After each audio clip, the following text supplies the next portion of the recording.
Become unshakable. Stoicism is freedom. There is a kind of person you have seen before. Maybe only once. Maybe only briefly. But you remember them. When everything around them was chaos, they were calm. When everyone else was panicking, complaining, falling apart, they were still. Not cold. Not disconnected. Still. Like a mountain watching a storm pass. You watched them and thought, how? How does a person move through loss, failure, betrayal, uncertainty, and not break? How do they face the worst life can offer and come out the other side not just intact, but somehow stronger? That person is not lucky. They were not born different. They did not have an easier life than you. In many cases, they had a harder one. They simply learned something that most people never learn. And today, in this video, you are going to learn it too. What I am about to walk you through is not a motivational speech. It is not a list of productivity hacks. It is a philosophy. A complete way of thinking, deciding, and living that was forged in the ancient world and has survived every empire, every war, every collapse of civilization, because it is built on something that never changes. The truth about what a human being can become. This is Stoicism. And Stoicism is freedom.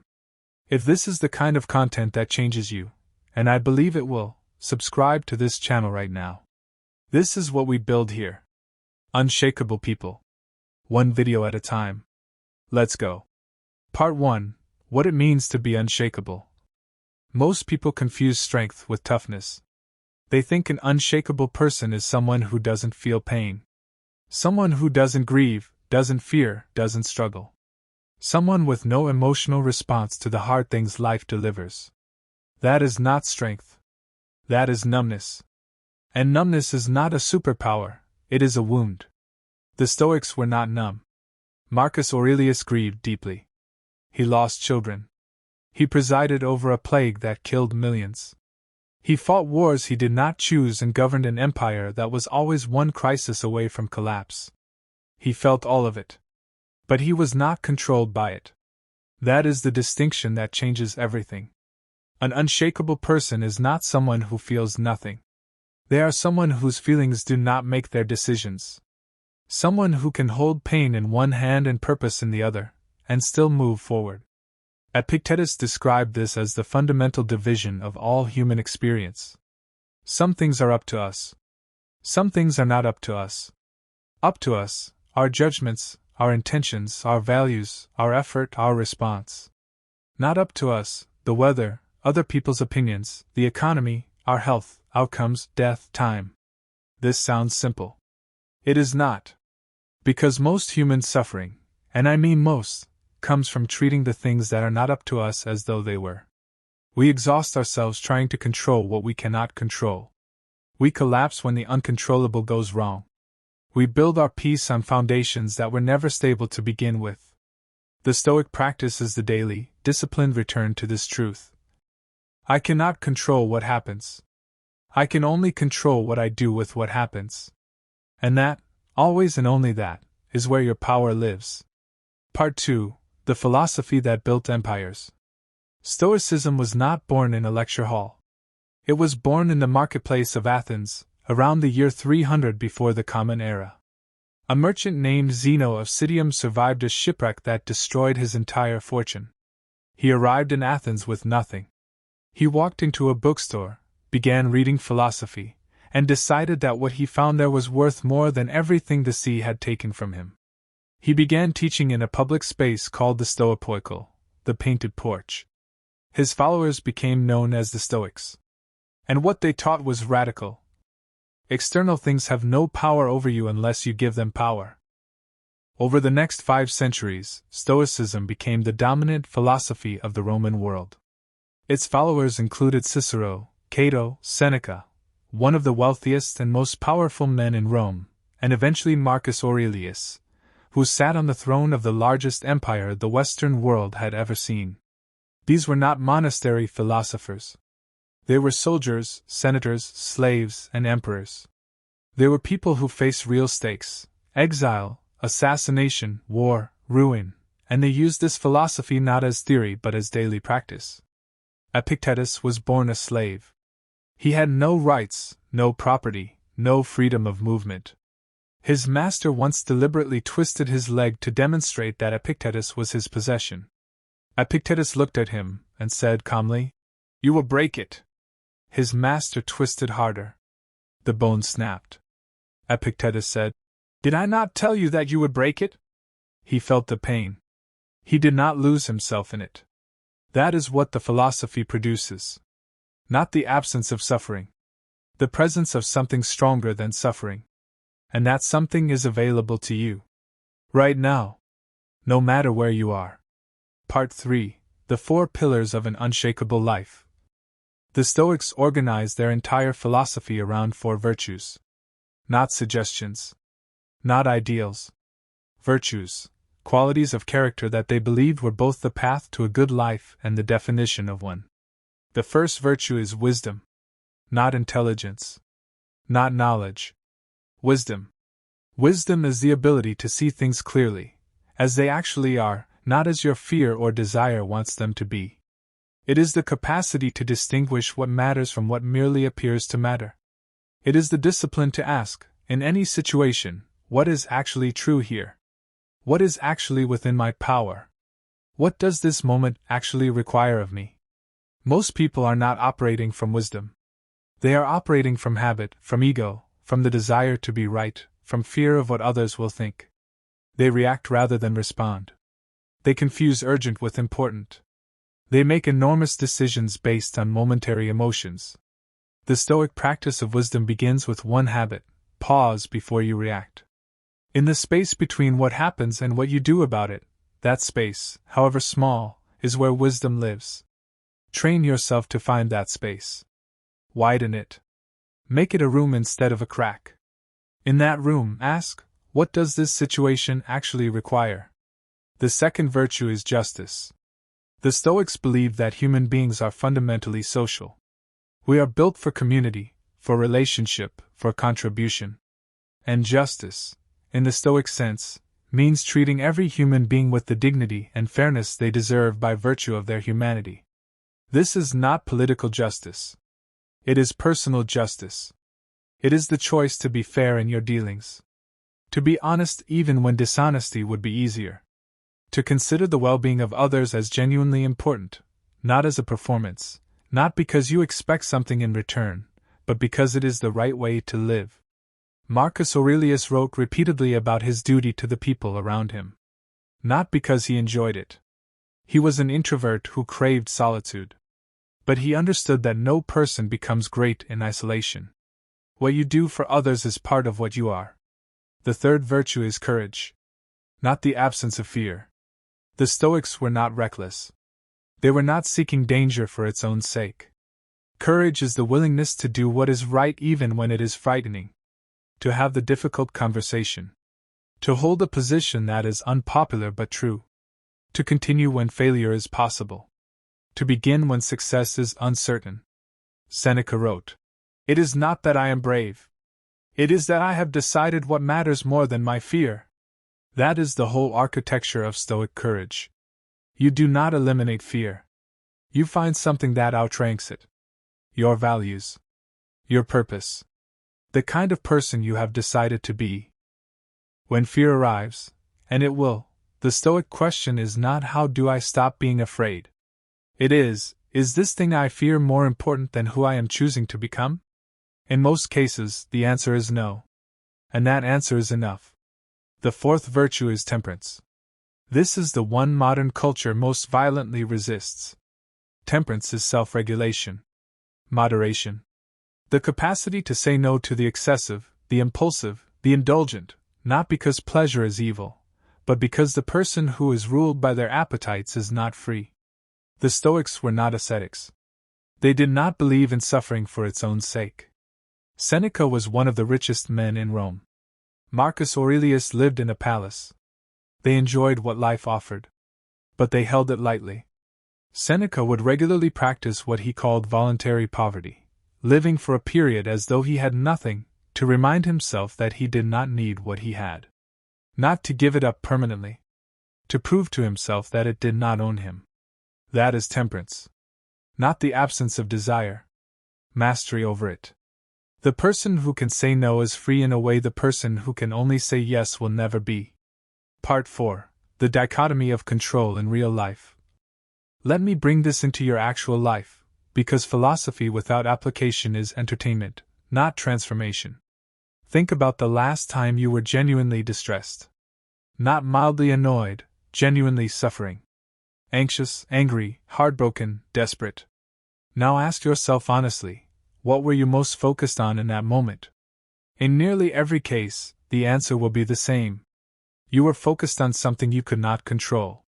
Someone's opinion of you. An outcome that hadn't happened yet. A decision someone else was making. Money that wasn't coming. A relationship that wasn't working. Time that had already passed. The suffering was real. I am not dismissing it. But the suffering was powered by the same engine, attention directed at the uncontrollable. The Stoic practice is a redirect.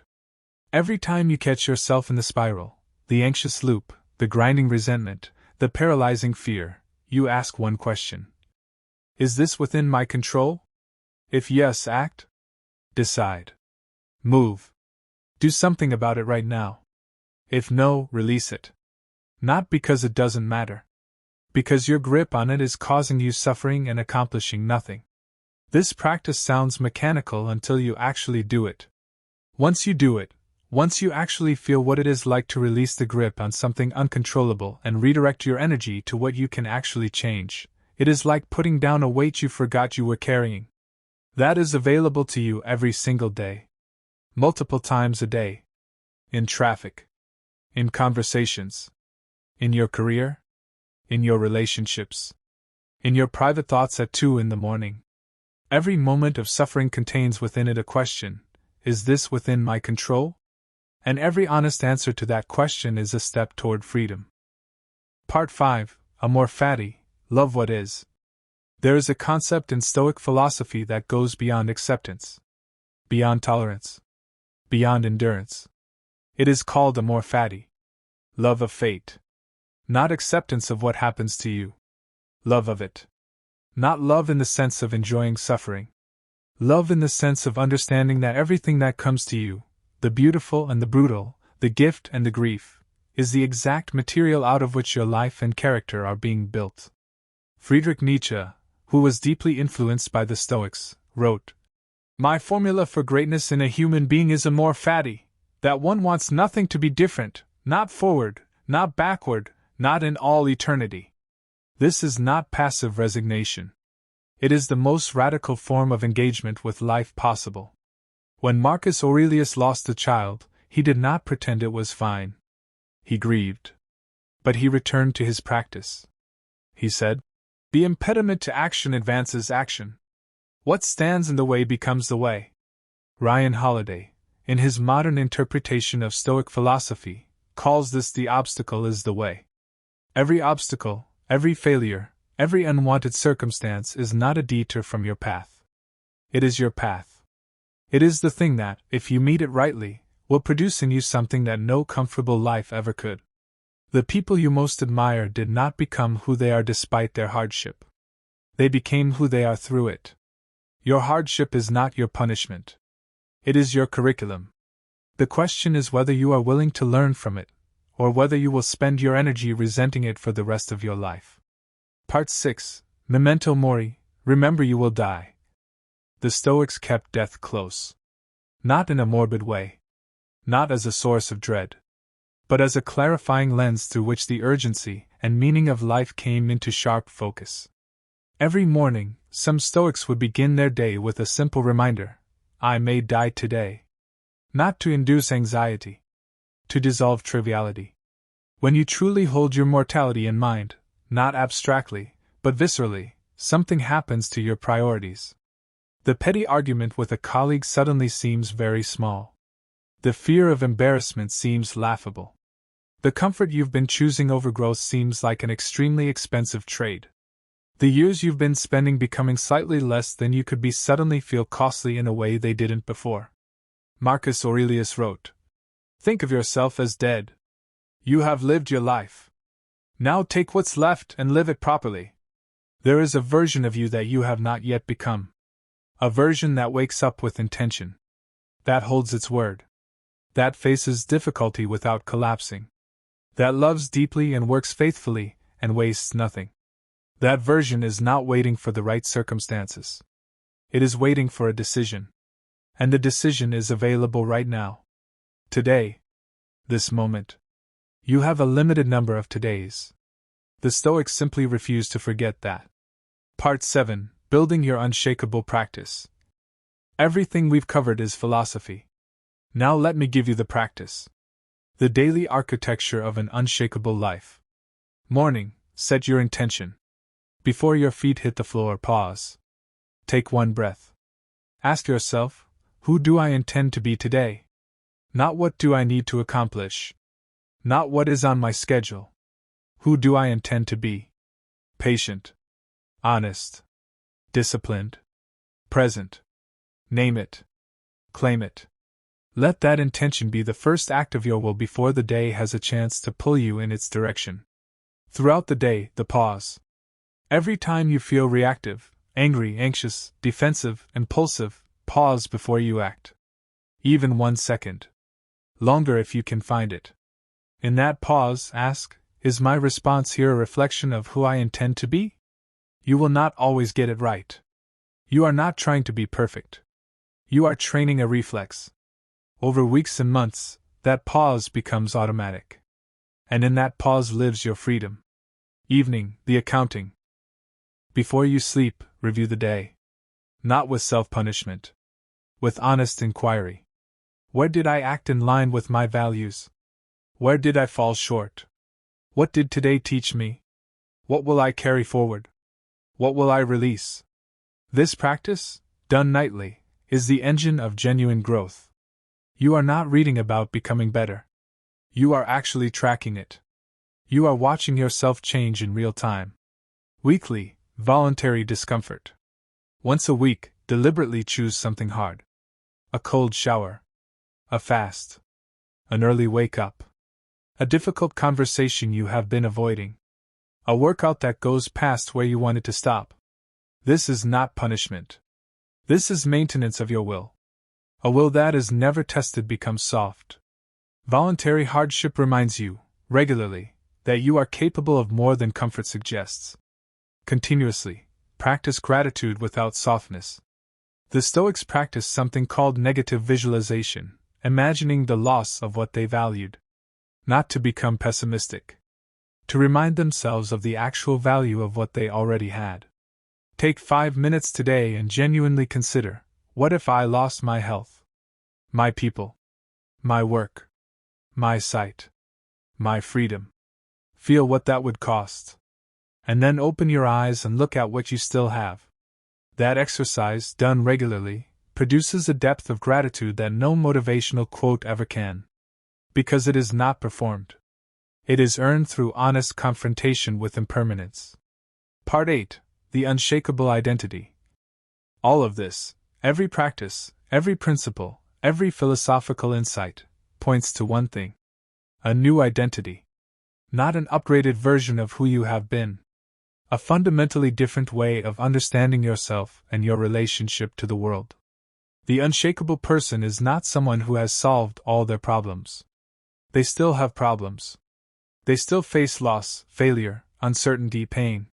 Life does not spare them. But they meet it differently. They meet it from a place of settled, cultivated, daily practiced inner stability that does not depend on circumstances. Their peace is not borrowed from what is going well. It is built from within. It is the result of 1,000 mornings of intention, 1,000 evenings of honest reflection, 1,000 moments of choosing the right thing when the easy thing was right there. That is not a gift. It is a construction. And you can build it. Not by reading about it. Not by feeling inspired for an afternoon.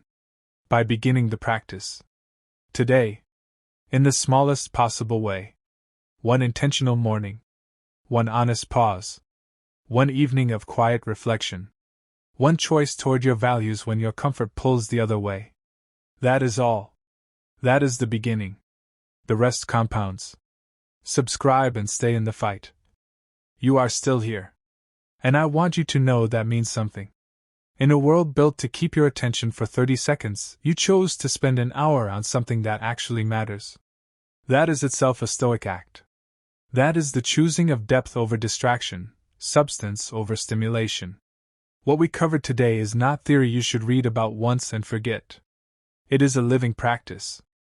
A daily commitment. A way of moving through the world that gets stronger every time you use it, and weaker every time you don't. The Stoics did not discover freedom by finding a life without difficulty. They found freedom by becoming the kind of people who could not be destroyed by difficulty. That is what you are building when you come to this channel. And I want you to keep building it. Subscribe right now. Hit that button and turn on notifications. Because every video we release here is another layer of this foundation. Another stone in the wall. Another conversation between you and the version of yourself you are working to become. We are building unshakable people here. The world needs more of them. And you are one of them. I will see you in the next video.